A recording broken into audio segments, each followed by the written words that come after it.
నమస్తే welcome to iDream సాధారణ జీవనశైలి నుంచి చాలా మంది కూడా ఈ మధ్య బాగా దూరం వెళ్ళిపోతున్నారు. అది ఎలా అంటే ఫాస్ట్ ఫుడ్ ఎక్కువగా తీసుకోవడం, మసాలా ఫుడ్స్ ఎక్కువ తీసుకోవడం, లేదు అంటే టైం కాని టైంలో ఆహారం తీసుకోవడం, సరిగ్గా నిద్ర లేకపోవడం. దీనివల్ల చాలామంది ఫేస్ చేస్తున్న కామన్ ప్రాబ్లం గ్యాస్ ట్రబుల్స్. అయితే దీనివల్ల ఎలాంటి ఇతర ఆరోగ్య సమస్యలు వస్తాయి, దీనికి మనం చేయాల్సినటువంటి ఇంటి చిట్కాలు ఏంటి, దీని గురించి తెలియజేసుకుందాం. మనతో పాటు ఉన్నారు ప్రముఖ ఆయుర్వేద వైద్య నిపుణులు డాక్టర్ చిట్టిపుట్ల మధుసూదన్ శర్మ గారు. వారు అందించే చిట్కాలు మనకు ఎంతగానో ఉపయోగపడతాయి, ఆ విషయం అందరికీ తెలుసు. మరి ఈ రోజు ఆయన ఏం చిట్కా తెలియజేస్తారనేది కూడా అడిగి తెలుసుకుందాం. నమస్తే సార్. నమస్తే సార్, ఆహార పదార్థాలు ఈ మధ్య ఎక్కువ మసాలా ఫుడ్స్ తీసుకోవడం కానీ, లేకపోతే ఎక్కువ డ్రై ఫ్రై చేసినటువంటి ఆహార పదార్థాలు తీసుకోవడం, ఇవన్నీ ఏంటంటే మన హెల్త్ మీద చాలా ఎఫెక్ట్ చూపిస్తున్నాయి. ఎక్కువగా గ్యాస్ ట్రబుల్ అన్నది మనకు వినిపిస్తూ ఉంటుంది. చిన్న పిల్లల్లో కూడా ఈ పుల్లటి తేన్పులు రావడం కానీ, లేకపోతే ఇక్కడ ఎంత గొంతంత మండిపోతుంది అని చెప్పడం, ఇలాంటి కంప్లైంట్స్ చూస్తూ ఉన్నాము. ఏంటి సార్ మరి గ్యాస్ ట్రబుల్ నుంచి మనం ఎలా బయటపడాలంటారు? చాలా చాలా చిట్కాలు ఉన్నాయమ్మా. గత కొన్ని వీడియోలో కూడా మంచి మంచి చిట్కాలు చెప్పామ్మా. దీనివల్ల అది ఫాలో చేసి ఆ ఫీడ్బ్యాక్ కూడా మనకి ఇవ్వడం జరిగిందమ్మా. చాలా మంచి రిజల్ట్స్ వచ్చాయి సార్ అని చెప్పేసి. ఇప్పుడు కూడా మరొక న్యూ చిట్కా చెప్తాను చూడమ్మా.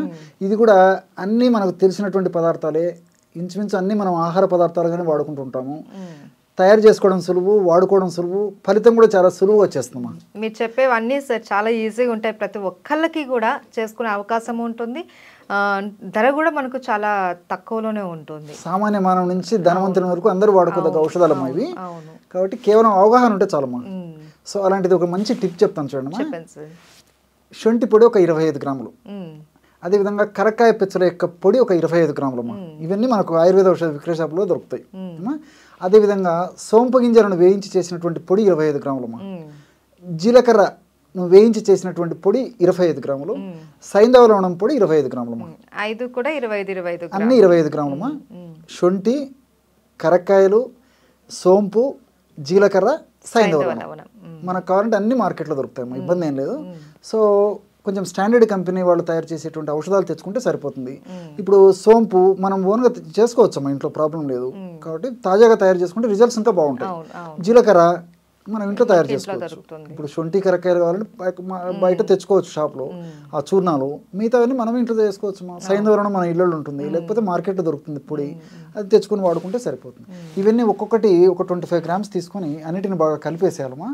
అన్ని కలిపేసి ఒక గాజు సీసాలు నిల్వ ఉంచుకొని రోజు ఉదయం ఆహారం తర్వాత, అట్లే రాత్రి ఆహారం తర్వాత జస్ట్ ఒక 100 ml వాటర్ అమ్మా. 100 ml వాటర్లో ఒక ½ టీ స్పూన్ అంటే 2.5 గ్రామ్స్ నుంచి 3 గ్రామ్స్ వరకు వాటర్లో కలుపుకొని తీసుకుంటున్నాను. నార్మల్ వాటర్ లేదమ్మా, అక్కర్లేదు, నార్మల్ వాటర్ అని సరిపోతుంది. ప్రిఫరబుల్లీ గోరువెచ్చని నీళ్ళు. అంతేగాని కోల్డ్ వాటర్ కానీ, ఐస్ వాటర్ కానీ, ఫ్రిడ్జ్ వాటర్ కానీ ఆయుర్వేద శాస్త్రీయత మంచిది కదమ్మా. కాబట్టి నీరు అంటే నార్మల్ వాటర్ అన్నా మనం వాడుకోవాలి, గోరువెచ్చని నీళ్ళైనా వాడుకోవాలి, కాచి చల్లార్చిన నీళ్ళైనా వాడుకోవాలి. కానీ ఆ ఫ్రిడ్జ్, కోల్డ్ ఇలాంటివి మాత్రం మంచిది కదమ్మా. అయితే సార్, ఇప్పుడు మీరు చెప్పిన ఈ పదార్థాలన్నీ తీసుకుంటారు, అది ఎవరైనా తీసుకోవచ్చా సార్? వయసు రీత్యా ఏమైనా వీళ్ళే తీసుకోవాలి అలా ఏమైనా ఉంటుందా? లేదమ్మా, అందరూ వాడుకోవచ్చమ్మా. చిన్నపిల్లలు అయితే ఇంతకుముందు మీరు అడిగినట్లు చిన్నపిల్లల నుంచి సమస్య వస్తుంది. అవును, చిన్నపిల్లలు 5-6 ఏళ్ళు 7-8 ఏళ్ళ పిల్లల నుంచి కూడా మొదలైతే, ఎందుకంటే వాళ్ళే ఎక్కువ జంక్ ఫుడ్ తినే అవకాశాలు ఉంటాయి. ఎందుకనంటే వాళ్ళకి పిజ్జా అనో బర్గర్ అనో ఇట్లా ఏవో ఒకటి అడుగుతూ ఉండడం, పిల్లలు అడిగారని కాదని లేక పిల్లలు తల్లిదండ్రులు కూడా కొని చేయడం, తినేయడం ఇలా జరిగిపోతూ ఉంటాయి. దీంతో ఊబకాయం కూడా పెరిగిపోతుంది. ఎగ్జాక్ట్లీ. సో ముఖ్యంగా మీరు అడిగినట్టు చిన్నపిల్లలు కూడా పనిచేస్తున్నామా. కానీ చిన్నపిల్లలు ఏంటంటే ½ టీ స్పూన్ కాకుండా ½ స్పూన్ వాడితే సరిపోతుంది. క్వాంటిటీ తగ్గించాలమ్మా. ఈ నీళ్ళతో వాడుకోవచ్చు, లేకపోతే కొంచెం ఘాటు ఉప్పు ఉంటుందమ్మా. కావాలంటే పెద్దలు కానీ పిల్లలు కానీ పల్చటి మజ్జిగతో కూడా తీసుకోవచ్చమ్మా. నీళ్ళతోనే చాలా మంది తీసుకుంటారు, బాగుంటుంది. అట్లా కావాలంటే మజ్జిగతో కూడా తీసుకోవచ్చు. దీనివల్ల ఏమైతుందమ్మా, మీరు గుర్తు చేసినట్లు సైడ్ బెనిఫిట్స్ ఎక్కువ ఉంటాయమ్మా. దీనివల్ల ఊబకాయం రాదు. మెదడు ఈ రోజుల్లో ఏమంటే చాలా మందికి అమ్మా చిన్న వయసు నుంచి వెయిట్ పెరిగిపోతున్నాం. ఈ ఔషధం మనం గ్యాస్ట్రిక్ ట్రబుల్ సమస్యకు వాడితే సైడ్ బెనిఫిట్గా ఊబకాయం రాకుండా కంట్రోల్ చేస్తుంది. అంతో ఇంతో కొంచెం వెయిట్ ఉన్నటువంటి వాళ్ళలో వెయిట్ లాస్ కూడా ఉపయోగపడుతుందమ్మా. ఎందుకంటే శొంఠిలో ఈ షాగోలు, జింజరాలు అనేటువంటి రసాయన పదార్థాలు ఈ ఫ్యాట్ను తగ్గించేందుకు, కొవ్వును కరిగించేందుకు ఉపయోగపడతాయమ్మా. అట్లే కరక్కాయలో ఉన్నటువంటి అరమినో గెలాక్టాన్స్, అదే చెబులిక్ యాసిడ్, కెఫిక్ యాసిడ్, పాలిసాకరైడ్స్ ఇవన్నీ కూడా ప్రత్యక్షంగా పరోక్షంగా కొవ్వును కరిగిస్తాయమ్మా.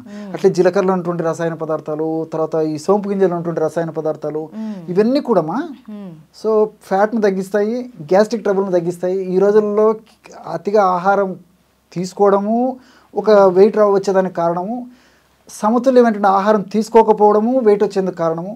వీటన్నిటికి తోడు ఆహారం ఎక్కడ పడితే అక్కడ, ఎప్పుడు పడితే అక్కడ, ఏ పద్ధతిలో పడితే ఆ పద్ధతిలో, ఏ సమయంలో పడితే ఆ సమయంలో ఆ విధంగా ఆహారం తీసుకోవడం వల్ల కూడా ఈ గ్యాస్ట్రిక్ ట్రబుల్ సమస్యలు వస్తున్నాయి. కాబట్టి గ్యాస్ట్రిక్ ట్రబుల్ సమస్యలు తగ్గిపోతాయమ్మా. సో ఈ వెయిట్ రాకుండా కూడా ఈ యొక్క ఔషధం ప్రివెంట్ చేస్తుంది. ఉన్నటువంటి వెయిట్ కొద్ది గొప్ప తగ్గించేదానికి కూడా ఇది పనిచేస్తుంది. అయితే సార్ కొంతమంది గ్యాస్ ప్రాబ్లం అంటారు, కొంతమంది అసిడిటీ అంటారు, కానీ లక్షణాలు రెండు దగ్గర ఒకే విధమైన లక్షణాలు చెప్తూ ఉంటారు. ఏంటి సార్ అసిడిటీ గ్యాస్కి ఉన్న డిఫరెన్స్ ఏంటి? ఎగ్జాక్ట్లీ అమ్మా. యాక్చువల్గా ఏంటంటే ఎసిడిటీ అంటే సర్వసాధారణంగా స్టమక్ అంటే కడుపులో వచ్చేటువంటి అబ్నార్మాలిటీ ఏదైతే సమస్య ఏదైతే ఉందో అది ఎసిడిటీ అని చెప్తుంటారమ్మా. అంటే ఉదర భాగంలో కడుపులో మంటగా ఉండడము, ఈ భాగం నుంచి గొంతులోకి లేకపోతే నోట్లోకి మంటగా ఒక యాసిడ్ మంచి రావడము, తర్వాత ఈ చెస్ట్ ఛాతీ భాగంలో మంటగా ఉండడము, ఇలాంటి లక్షణాలు ఉన్నప్పుడు సర్వసాధారణంగా ఎసిడిటీ కింద చెప్తుంటారమ్మా. కొంతమందిలో ఈ నోట్లో పూత అంటే గుల్లలు వేస్తుంటాయి తరచుగా, ఇదంతా ఎసిడిటీ కింద చెప్తుంటారమ్మా. ఈ గ్యాస్ట్రిక్ ట్రబుల్ అనేటువంటి పేరు జనరల్గా ఈ మోషన్ సంబంధించిన ప్రాబ్లం ఉండడం కానీ, కడుపు ఉబ్బరంగా ఉండడం కానీ, ఆకలి లేకపోవడం కానీ, ఒక్కొక్కసారి 2-3 సార్లు అసంపూర్తిగా విరేచనాలు అవుతుంటాయమ్మా. విరేచనాలు అవుతుంటాయి కానీ లోపల ఏదో మిగిలిపోయినట్లు అనిపిస్తుంటుంది, మళ్ళీ అవుతుంటాయి. అలాంటి పరిస్థితి ఉండడం కానీ, లేకపోతే అయ్యేటువంటి విరేచనము స్మెల్ ఉండడం కానీ, ఇలాంటి లక్షణాలు గ్యాస్ రూపంలో పోతుంటుందమ్మా. ఇవన్నీ కూడా గ్యాస్ట్రిక్ ట్రబుల్ కింద చెప్తుంటారు. బట్ స్థూలంగా చెప్పుకునేది ఏమంటే గ్యాస్ట్రిక్ ట్రబుల్ అంటే ఈ అన్ని సమస్యలు కూడా స్థూలంగా చెప్పుకోవచ్చమ్మా. మీరు అడిగినట్లు ఎసిడిటీ ప్రాబ్లం ఉన్నా, లేకపోతే నేను చెప్పినట్లు ఈ గ్యాస్ట్రిక్ సమస్యలు చెప్పాను కదమ్మా, కడుపు ఈ పేగులకు సంబంధించి విరేచనం సరిగా కాకపోవడము, పొట్ట ఉబ్బరం కూడము, ఇవన్నీ కూడా గ్యాస్ట్రిక్ ట్రబుల్ అనేటువంటి సమస్యకి స్థూలంగా ఇవన్నీ చెప్పుకోవచ్చమ్మా. గ్యాస్ట్రిక్ ట్రబుల్ సమస్య అంటే ఈ నోటి నుంచి గొంతు భాగం నుంచి అంటే ఈసోఫేగస్ అని చెప్పి అన్ననాళం ఉంటుందమ్మా, అన్ని నుంచి చిట్ట చివర పాయు స్థానం వరకు ఉన్న సమస్యలు ఏ ఉన్నా ఈ యొక్క భాగాల్లో వచ్చేటువంటి సమస్యలన్నింటిని కూడా గ్యాస్ట్రిక్ ట్రబుల్ సమస్య కింద చెప్పుకోవచ్చు. ఓకే, సో మనకి ఇప్పుడు అసిడిటీ ఉన్నా గ్యాస్ట్రిక్ ప్రాబ్లం ఉన్నా కూడా మీరు చెప్పిన చిట్కా ఏదైతే ఉందో రెండింటికి యూజ్ అవుతుంది, చాలా చక్కగా పనిచేస్తుందమ్మా.